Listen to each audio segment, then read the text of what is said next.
this, and we will start this time over here, Mr. Garcia, on your side, is really makes a lot of sense in light of what you both just said.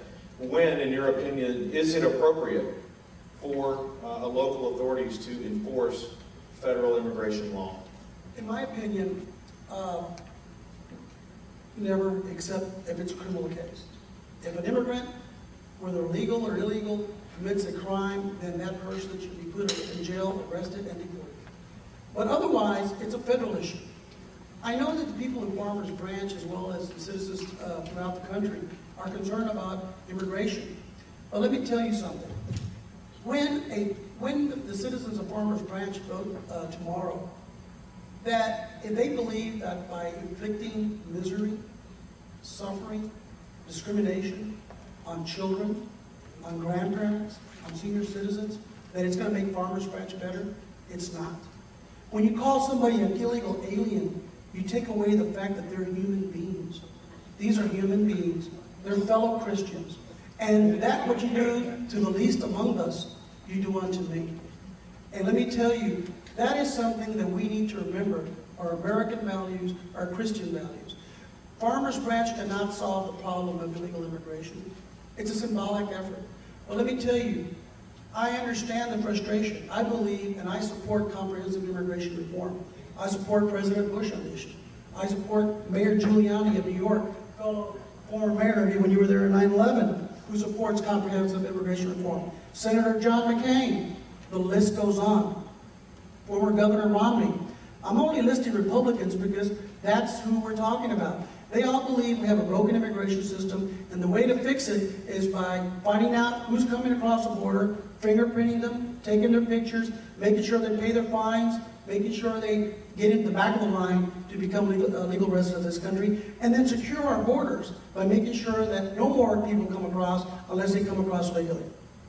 That's what America is to me. It's a compassionate, tolerant, Judeo-Christian country that believes that that our country is a country of immigrants, and it always has been and always will be. The Cutler Group. Go ahead. My name is Sam Aceves. I live in Farmers Branch. You know, I don't know a whole bunch about what's legal. I just know that I want my city back. I want my city back the way it was. If you're illegal, you should not be in my country. You should get your papers like my grandfather did, like his wife did, and become legal. That's all I ask. I'm tired of being called a racist or we're prejudiced or we hate illegal aliens. Nobody in this room ever hates illegal aliens. And the reason why our turnout and our elections is so well, because City of Farmers Branch is tired of it. We are tired of what's going on in our country, so we're starting here to take our country back.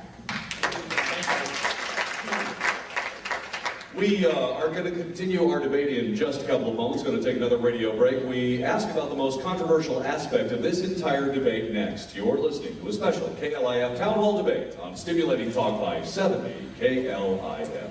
Very busy days to join us here for this special immigration debate on Stimulating Talk 570 KLIF.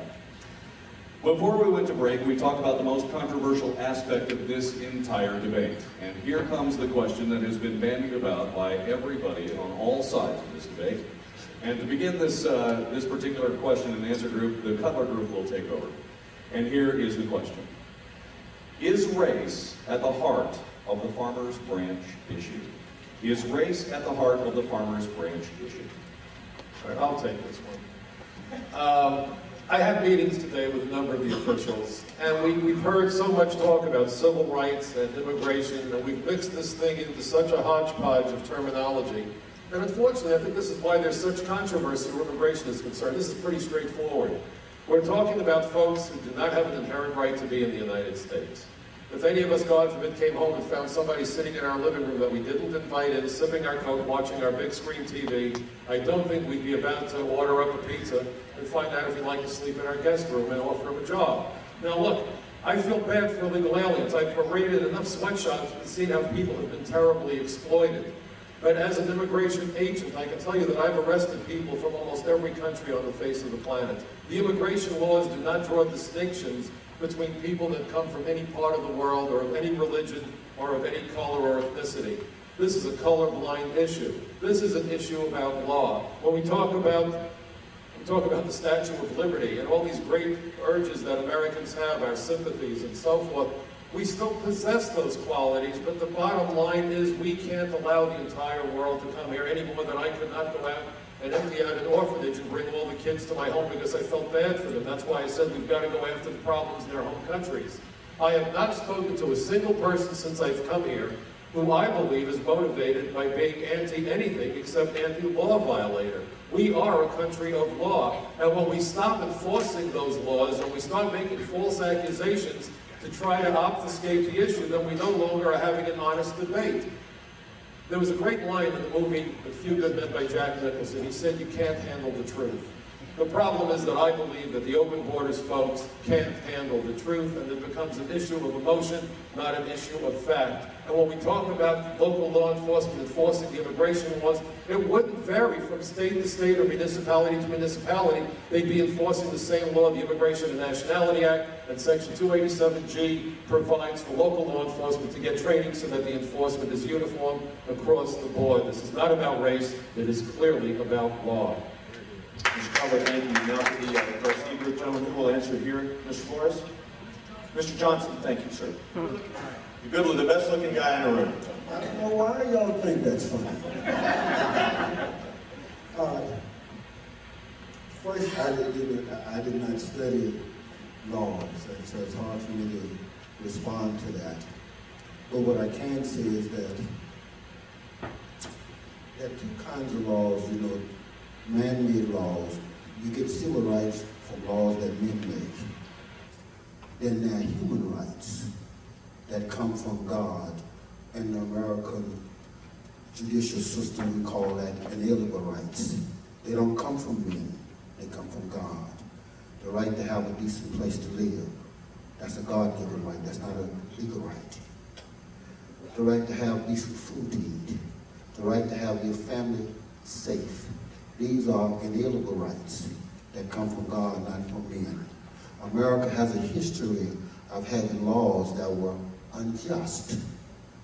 We changed a lot of unjust laws in America because it's the law does not make it right. One must have a sense of right and wrong. And I went to jail for switching colored and white signs around in the courthouse in Louisiana.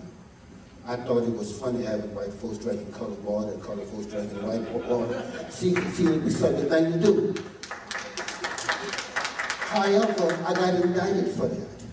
In fact, I was tried for it because it was against the law. Changing laws in America is a part, one of the things you have in America is a right to disagree with laws and a right to change laws based on our understanding of right and wrong. People ask me, well, Peter, why would you go out to Farmers Branch to help Hispanic people? It's very simple. It has to do with the Good Samaritan. You know, that was a great argument in the Southern Christian Leadership Conference about garbage workers some years ago. Why would we stop what we were doing to go and help garbage workers? Because it's the right thing to do. Thank you,